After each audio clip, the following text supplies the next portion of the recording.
नमस्कार दोस्तों, आइए जानते राजस्थान की बड़ी खबरें। पहली खबर, राजस्थान में दीपावली तक सर्दी तेज नहीं होगी। राजस्थान में इस सीजन दीपावली और उसके बाद यानी नवंबर के पहले सप्ताह तक तापमान सामान्य रहने की संभावना है। उत्तर भारत में नवंबर के पहले सप्ताह तक कोई स्ट्रांग वेस्टर्न डिस्टर्बेंस नहीं आने के कारण ऐसी स्थिति रहेगी। इस दौरान जयपुर, जोधपुर, कोटा, अजमेर समेत तमाम शहरों में दिन के तापमान 33 से 37 डिग्री सेल्सियस जबकि न्यूनतम तापमान 18 से 22 डिग्री सेल्सियस तक रहने की संभावना है। वर्तमान में एक कमजोर वेस्टर्न डिस्टर्बेंस उत्तर भारत पर एक्टिव है, जिसका असर गिलगित बाल्टिस्तान, कश्मीर, लद्दाख के ऊपर एरिया पर ही देखने को मिल रहा है। इस सिस्टम से उम्मीद थी कि राजस्थान समेत उत्तर भारत के राज्यों में सर्दी तेज होगी, लेकिन अब ऐसा होना फिर मुश्किल है। राजस्थान उपचुनाव से पहले गहलोत पायलट को भेजा महाराष्ट्र। राजस्थान में 7 सीटों पर उपचुनाव होने वाले हैं, लेकिन कांग्रेस ने सूबे के दोनों बड़े नेताओं अशोक गहलोत और सचिन पायलट को महाराष्ट्र के चुनाव में भेज दिया है। इसको लेकर राजनीतिक गलियारों में चर्चाओं का दौर चल पड़ा है। दो दिग्गजों को चुनाव के इस दौर में महाराष्ट्र विधानसभा चुनाव में जिम्मेदारी सौंप दिए जाने में से कई सवाल उठ रहे हैं कि क्या उन्हें प्रदेश से उपचुनाव के दौरान थोड़ा दूर रखा गया है। हरियाणा की लेडी पुलिसकर्मी का रौब। हरियाणा की एक महिला पुलिसकर्मी का वीडियो वायरल हो रहा है, जिसमें वह राजस्थान रोडवेज की बस में सफर कर रही है, लेकिन किराया नहीं दे रही। पुलिसकर्मी का कहना है कि वह किराया नहीं देगी क्योंकि बस में पुलिस का किराया लगता ही नहीं, जबकि बस का कंडक्टर कह रहा है कि बस में सफर करना है तो टिकट लेना ही होगा। अन्य यात्री भी पुलिसकर्मी से किराया देने के लिए कहते हैं, इसके बाद भी महिला पुलिसकर्मी किराया नहीं देती।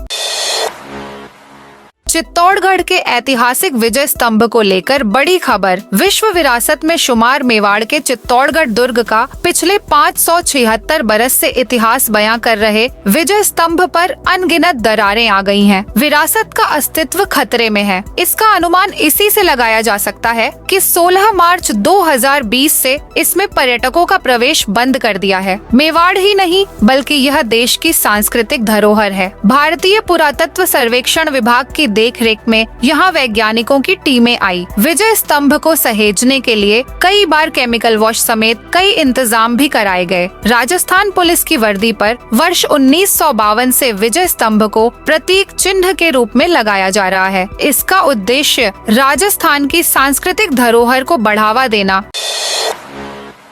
हनुमान और कणिका बेनीवाल मिलकर भी करोड़पति नहीं। विधानसभा उपचुनाव को लेकर शुक्रवार को भाजपा कांग्रेस के प्रत्याशियों ने नामांकन दाखिल किया। नामांकन के साथ पेश किए गए शपथ पत्र में प्रत्याशियों की संपत्ति को लेकर कई रोचक तथ्य सामने आए हैं। खींवसर से आरएलपी उम्मीदवार कणिका बेनीवाल और उनके पति नागौर सांसद हनुमान बेनीवाल मिलकर भी करोड़पति नहीं हैं। दोनों की कुल संपत्ति करीब 83 लाख रुपए है। खींवसर से भाजपा प्रत्याशी रेवंत राम डांगा की कुल प्रॉपर्टी 2 करोड़ 91 लाख रुपए है। डांगा के पास 43 एकड़ जमीन है। देवली उनियारा से कांग्रेस उम्मीदवार कस्तूर चंद मीणा 2 करोड़ 70 लाख की संपत्ति के मालिक हैं। उनकी सालाना आय 94 लाख रुपए से ज्यादा है। मीणा के पास खुद का कोई चौपाहिया वाहन नहीं है। उनके और पत्नी के पास जयपुर में 2 मकान हैं।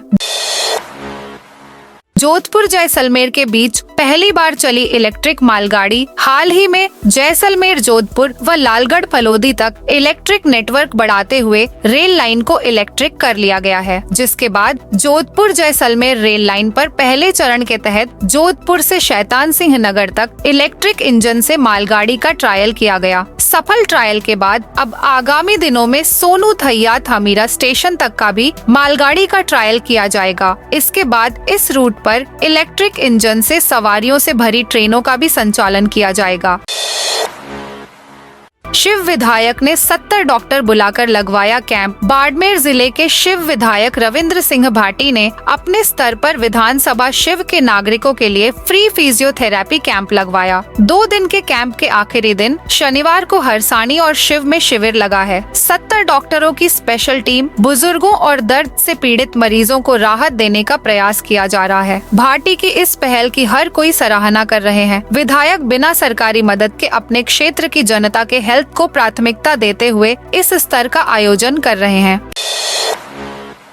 पिंजरा तोड़ भागा पैंथर, चौथे दिन भी नहीं मिला। शहर में स्थित बायाए पार्क से फरार हुआ तेंदुआ शुक्रवार को चौथे दिन भी नहीं मिला। अब तक पार्क में ही उसे तलाश रहा वन विभाग में पैंथर की तरह इससे बाहर निकलने की तैयारी में है। अब वह पार्क के बाहर सज्जनगढ़ सेंचुरी एरिया में उसे तलाशेगा। भास्कर पहले से ही तथ्यों के आधार पर बताता आ रहा था कि तेंदुआ पार्क में होता तो अब तक दिख चुका होता। वह यहाँ से निकल चुका है। अब DFO DK तिवारी ने बताया कि टीमाई ने पार्क में चप्पे चप्पे पर सर्च कर लिया है, लेकिन तेंदुआ नहीं दिखा है।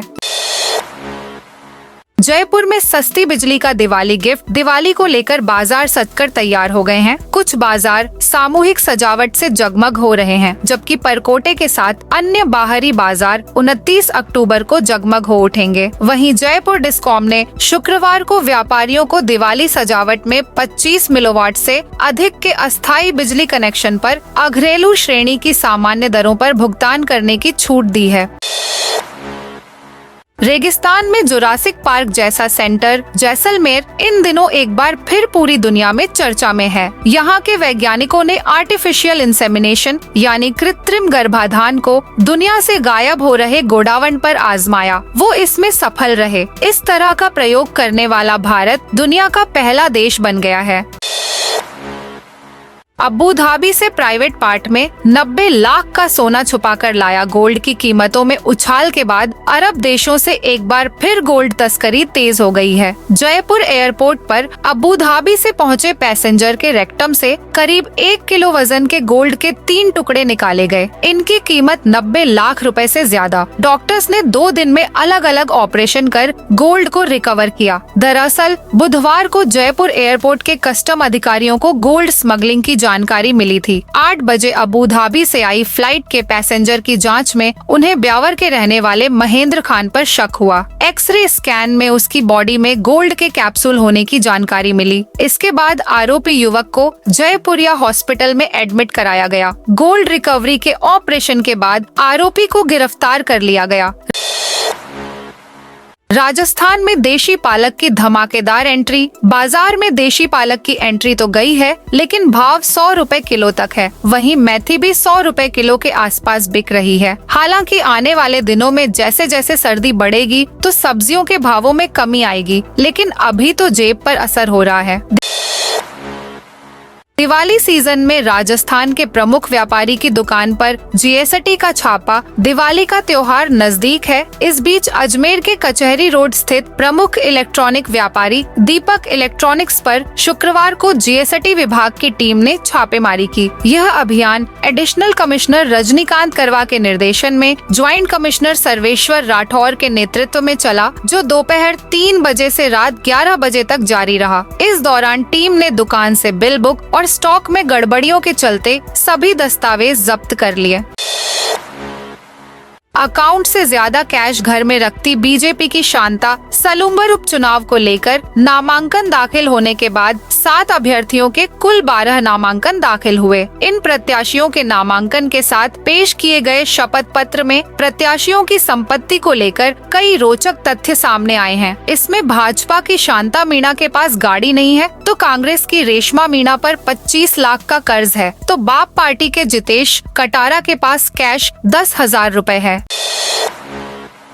रसद अधिकारी के लॉकर में मिली 40 लाख की ज्वेलरी। रसद विभाग के संभागीय उपभोक्ता संरक्षण अधिकारी जयमल राठौड़ के बैंक लॉकर में 40 लाख रुपए की सोने की ज्वेलरी मिली। पत्नी और बेटे के नाम एक होटल के दस्तावेज मिले। एसीबी टीम ने शुक्रवार को सर्च के बाद जयमल राठौड़ को कोर्ट में पेश किया, जहां से उसे जेल भेज दिया। एसीबी के डीआईजी राजेंद्र प्रसाद गोयल ने बताया, जयमल राठौड़ पर आय से अधिक संपत्ति अर्जित करने की शिकायत मिली थी। इंटेलिजेंस टीम ने इसका सत्यापन किया। इसके बाद मामला दर्ज किया गया। एसीबी ने सभी संपत्तियों को जब्त किया है। कुंभलगढ़ टाइगर रिजर्व में पाले जाएंगे चीतल। कुंभलगढ़ टाइगर रिजर्व के लिए वन विभाग ने तैयारियां शुरू कर दी हैं। हालांकि ग्रासलैंड बढ़ाने का कार्य पहले से किया जा रहा है। अब वन्य जीवों की संख्या बढ़ाने की दिशा में कदम बढ़ाया जा रहा है। वन विभाग की ओर से इसके लिए देसुरी नाल में एनक्लोजर बनाकर उसमें चीतलों को रखा जाएगा। इसके लिए टेंडर आमंत्रित किए जाएंगे। कुंभलगढ़ टाइगर रिजर्व में टाइगर को छोड़ने से पहले ग्रासलैंड तैयार करने और वन्य जीवों की संख्या बढ़ाने पर फोकस किया जा रहा है। वन विभाग की ओर से इसके लिए टेंडर आमंत्रित जाएंगे। एनक्लोजर के तैयार होने पर 150 से 200 चीतल लाकर इसमें छोड़ने की योजना है। इस दौरान इनकी संख्या भी बढ़ेगी और उनके सामान्य होने पर उन्हें जंगल में छोड़ा जाएगा। मौसम में बदलाव से बढ़ रहे एलर्जी के मरीज। मौसम बदलने के साथ ही सांस की समस्या से ग्रसित मरीजों की संख्या में इजाफा हुआ है। सांस की नली में सूजन आने से बीडीके अस्पताल की ईएनटी विभाग और फिजिशियन की ओपीडी में एलर्जी के मरीजों की संख्या दोगुनी से अधिक हो गई है। बीडीके की ओपीडी में रोजाना 7 से 8 दर्जन से ज्यादा मरीज आ रहे हैं। राजस्थान में स्कूल लेक्चरर के पदों पर निकली बम्पर भर्ती। राजस्थान लोक सेवा आयोग ने प्राध्यापक एवं कोच के पदों पर बम्पर भर्ती निकाली है। राजस्थान शिक्षा राज्य एवं अधीनस्थ सेवा नियम 2021 के अंतर्गत माध्यमिक शिक्षा विभाग में कुल 2022 पदों के लिए वैकेंसी निकाली गई है। आयोग इनसे संबंध में आधिकारिक नोटिफिकेशन जारी किया है। इसके मुताबिक कुल 24 विषयों के लिए यह भर्ती निकाली गई है। इनमें Hindi, English, Rajasthani, Punjabi, Urdu, history, political science, geography, sociology, home science, chemistry, physics, maths, commerce, बायोन्यू, फिजिकल एजुकेशन, कोच फुटबॉल सहित अन्य सब्जेक्ट में भर्ती निकली है। प्रतापगढ़ में तंबाकू फ्री यूथ कैंपेन शुरू। प्रदेश में चलाए जा रहे 60 दिवसीय तंबाकू फ्री यूथ कैंपेन 2.0 के अंतर्गत प्रतापगढ़ जिले में लगातार प्रभावी कार्रवाई की जा रही है। कोटपा एक्ट 2003 का पालन न करने पर दुकानों और सार्वजनिक स्थलों पर धूम्रपान करते पाए गए लोगों के चालान काटे जा रहे हैं। खाद्य सुरक्षा अधिकारी सुनील कुमार पामेचा ने बताया कि सीएमएचओ डॉक्टर जीवराज मीणा के निर्देशन में प्रतापगढ़ जिले में यह कार्रवाई निरंतर जारी है। शहर में आज सजेगी बॉलीवुड नाइट। सन सिटी जोधपुर में शनिवार की शाम बॉलीवुड लीजेंडरी सिंगर की याद में सलाम है इश्क कार्यक्रम होगा। टाउन हॉल में शाम 6 बजे से होने वाले इस कार्यक्रम में बॉलीवुड के कई सिंगर अपनी प्रस्तुति देंगे। कार्यक्रम में बॉलीवुड प्लेबैक सिंगर प्रशांत नासेरी, मृणाल लड्डे विशेष तौर पर प्रस्तुति देंगे। दोनों कलाकार लक्ष्मीकांत प्यारेलाल, शंकर जयकिशन के कार्यक्रमों में देश भर में प्रस्तुति दे चुके हैं। जानकारी देते हुए एसपीजी ग्रुप के अध्यक्ष सत्य प्रकाश जोशी ने बताया कि कार्यक्रम के लिए मुंबई से 20 लोगों का स्पेशल बैंड जोधपुर आया है, जो यहां पर परफॉर्मेंस करेगा। गुलाब जामुन में निकला चूहे का अपशिष्ट। सोशल मीडिया पर गुलाब जामुन में चूहे की अपशिष्ट की खबर पर गुरुवार को चिकित्सा विभाग की टीम हरकत में आई। मामला भीलवाड़ा शहर का है। खाद्य सुरक्षा टीम ने गुलाब जामुन की दुकान पर छापा मारा और शुद्ध आहार मिलावट पर वार अभियान के तहत कार्रवाई की। 1 नवंबर को स्टेशन चौराहा पर होगी महाआरती। दीपावली के उपलक्ष्य में 1 नवंबर को नगर निगम की ओर भीलवाड़ा रेलवे स्टेशन चौराहा पर आकर्षक विद्युत सजावट की जाएगी। महापौर राकेश पाठक ने बताया कि इसकी तैयारियां शुरू कर दी गई हैं। शाम को महालक्ष्मी जी की महाआरती का आयोजन भी होगा, जिसमें निगम के सभी पार्षद भी शामिल होंगे।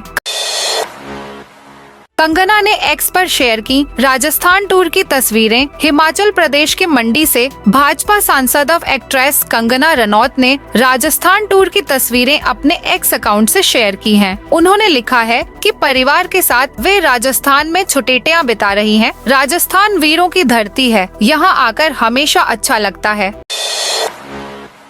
नामांकन दाखिले के बाद अब चुनाव प्रचार परवान चढ़ने लगा है। जिन 7 सीटों पर उपचुनाव होने हैं, उनमें से दौसा सीट पर मैच फिक्सिंग की चर्चा दिल्ली तक होने लगी है, लेकिन पूर्व सीएम अशोक गहलोत ने शुक्रवार को दौसा के मंच से इस चर्चा का जिक्र कर दिया। हालांकि उन्होंने इसे अफवाह ही बताया, लेकिन उनके बयान के बाद अब यह चर्चा दौसा के घर घर तक होने लगी है। तो क्या गहलोत भी यही चाहते थे? इसका चर्चा का सियासी फायदा कांग्रेस को मिलेगा या बीजेपी को, यह तो बाद में ही पता चल पाएगा। मारवाड़ में आज भी 80% लोगों की पहली पसंद बाजरा। खासकर ग्रामीण क्षेत्र के लोग तो 12 महीने बाजरा खाते हैं। एक प्रकार से विषम परिस्थितियों के बावजूद यहाँ लोग यदि स्वस्थ रहते हैं तो इसकी प्रमुख वजह भी बाजरा ही है, जो उनका प्रमुख भोजन है। वर्तमान में बढ़ रही बीमारियों को देखते हुए विशेषज्ञों ने मिलेट्स पर जोर देना शुरू किया है, लेकिन मारवाड़ के लोग इस बात को शुरू से ही जानते थे, इसलिए उन्होंने बाजरा को ही प्रमुख खाद्यान्न के रूप में उपयोग किया। विशेष विशेषज्ञों का कहना है कि बाजरे में चावल से 10 गुना और गेहूं से 1.5 गुना अधिक आयरन होता है। फूलों की खेती से इन परिवारों के घर दीपावली पर आएगी लक्ष्मी। झालरापाटन नगर सहित आसपास के ग्रामीण क्षेत्र में दीपावली पर हजारों किलो गेंदा व हजारे के फूल का कारोबार होता है, जिससे होने वाली आय से साल भर तक उनके परिवार का खर्च चलता है। फूल उत्पादक रमेश चंद पुष्पत बताते हैं कि साल में सबसे ज्यादा मुनाफा उनको दीपावली व शादी समारोह से होता। यह थी आज राजस्थान की बड़ी खबरें।